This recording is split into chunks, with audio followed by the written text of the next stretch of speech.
May nakita akong feedback sa social media na may umangal taga Barangay Addition Hills na naghahalo lang ng simento at siya'y inaresto. Ako ba'y humihingi ng paumanhin at pupuntahan ko po siya sa mga susunod na araw at sabihin ko na at ako na po ang hingi ng paumanhin. It was my fault that I did not give clearer instructions on how to do the Safer Cities Initiative. Nagkulang po ako ron. Ang gusto ko lang po, ang tanging hangarin ko ay patahimikin yung mga kalye.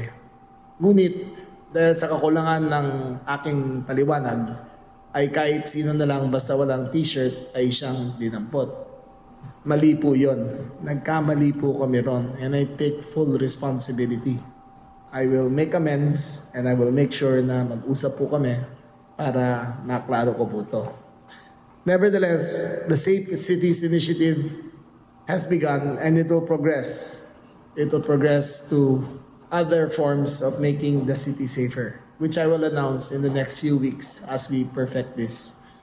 Mind you, we will make a study pagdating po ng katapusan ng Abril. Titignan po namin ang focus crimes of April 2025, 2024, kumpara sa 2026. So far, ang report ng aking mga regional directors and district directors ay malaki na po ang binaba ng krimen ng 8 focus crimes sa Metro Manila at sa ibang mga lugar.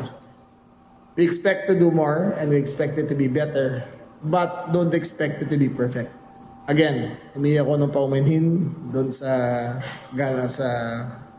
naapektuhan doon sa Addition Hills. Pupuntahan ko pa siya personal para humingi ng paumanhin at itatama po natin.